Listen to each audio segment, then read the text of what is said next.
Alright, this is Truck Talk, and it is Wednesday morning, November 13th. And I just finished up watching the Capital Account with Bart Chilton.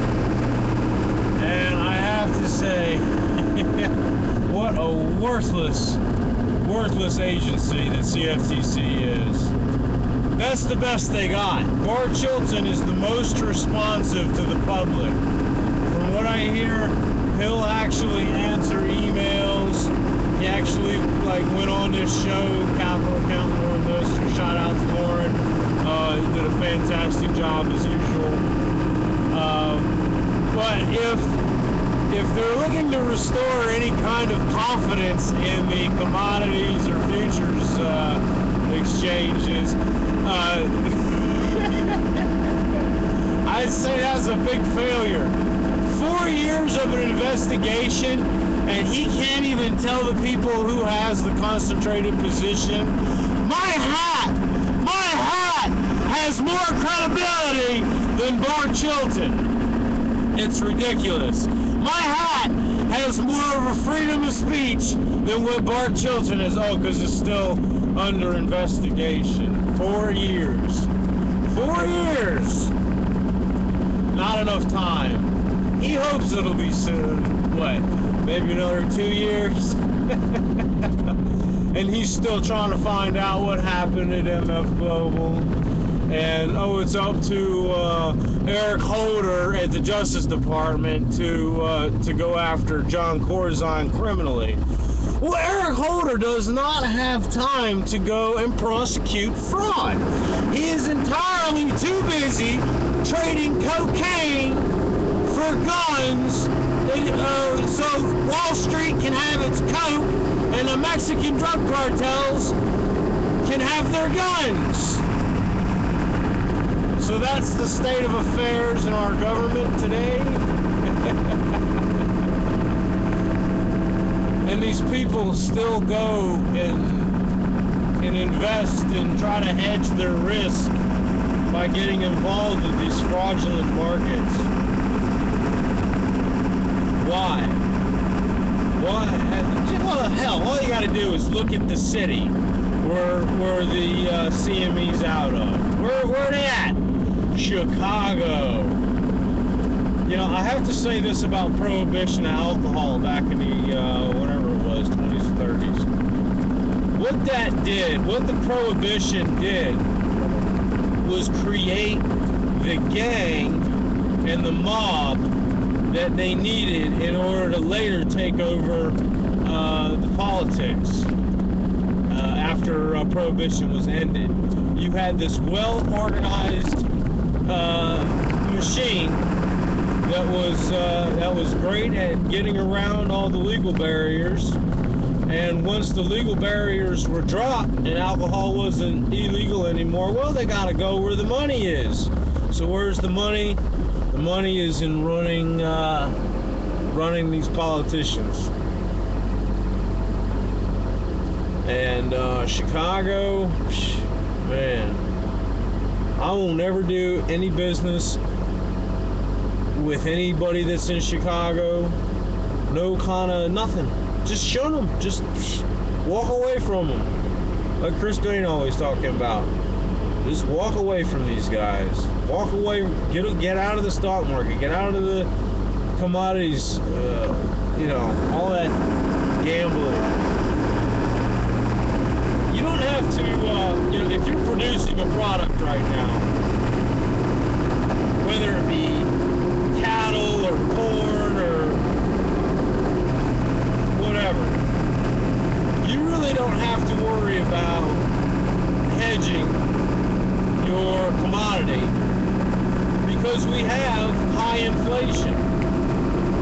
You don't want to lock in and screw yourself with a lower price when you know prices on everything are going up.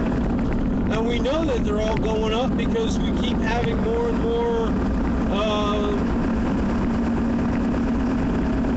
quantitative easing. The Fed's just printing money, direct monetization of the debt. It's crazy. So why would you go and say, oh, I'm gonna, short the cattle market, so I'll make sure that, I still make money if the prices go down. You don't have to worry about prices going down anymore. The only thing that the prices are going to go down on are the everything you have is going down in price. Everything you need is going up in price. And what I mean by that is your house, your cars, your boats, all of your luxury items, diamonds. Don't forget about the Russian space diamonds. It's gonna, if they ever hit the market, I don't know if they will or not. I'd imagine if I was Vladimir, I'd crash the De Beers family and throw a bunch of them diamonds out onto the market. I'd kill them, man. That'd be great. But anyways, you don't have to. All the stuff that you have, boats, cars, houses, all that's going down in price. Because usually these are higher ticket items that require financing. And nobody has the ability to finance anything anymore unless you own the bank. So everything you need, food, fuel, electricity, those are all going up in price.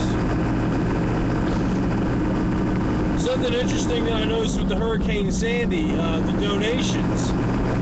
People need cash donations because you can only buy fuel with cash. They had a whole bunch of donations of clothing get dumped right on the sidewalk. And that's the interesting thing about clothing here is that we've got plenty of it. I don't think that there's ever going to be a real shortage of clothing. Clothing lasts a good amount of time. Of course, things like socks and drawers need to be replaced more often. But as far as blue jeans and t-shirts and stuff, you can get quite a few years of life out of those things. And like kids' clothes, they can be recycled because most kids don't ever most kids don't ever wear out their clothes. They usually just get so dirty and nasty, mom doesn't want to look at them anymore. Or, they get passed on to someone else. And we'll see more of that. Shoes. I think New Balance will be a good company to invest in because they make the shoes here domestically. And, whenever we see all the prices go crazy, the yuan has just hit a high against the dollar, and we're going to see that continue to increase. We're going to see higher and higher levels of the yuan against the dollar, and that's because it's now projected that the Chinese, just over their open market, the stuff that everybody can see, has imported 750 tons of gold this year. This year alone, and that's just what we can see them importing. They've also got all their domestic production and all the backdoor channels that they've got for taking in gold. And the United States' total gold holding is 8,000 and something tons. And China just added probably at least 1,000 tons to their holdings just this year. So they had like 1,000 tons or 2,000 tons before. I guarantee you, they're probably in excess of 4,000 or 5,000 tons right now, and probably have gold receivables, futures contracts that they can take delivery on, like what James Rickers was talking about in his currency war simulation. They've probably got at least another 2,000 tons that they can take delivery on. So, yeah, it's just a big mess. I'm hoping for the crash just because I don't want to waste another decade. I don't want to waste another decade in this monetary paradigm where we're all working to pay interest on money created out of thin air. We're working our butts off so that the big bankers and brokerage firms can live like kings and queens, and all they do is punch some buttons into a computer. It's out of control. The people who are actually on the ground and producing stuff have to demand a new currency. If it weren't for that damn legal tender law, you know, I'd be willing to accept anything with dollars, you know, or at least a larger portion. I'd like to get not in dollars. You know, I can still use those dollars to pay things like rent and electricity and buy food. But, you know, I can't have any kind of long-term savings. Saving money in this system right now is impossible. The only way to save any money is to step outside of the system, become your own central bank, and buy gold and silver. So,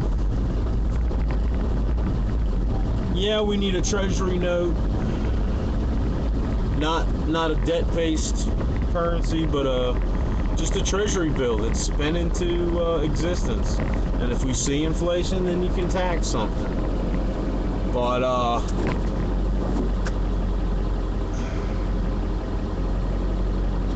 don't know, it pisses me off, man. How about them fucking Eagles, right? How about them Eagles? Throw the ball, catch the ball. Yeah. Alright. Go back to your fucking football game.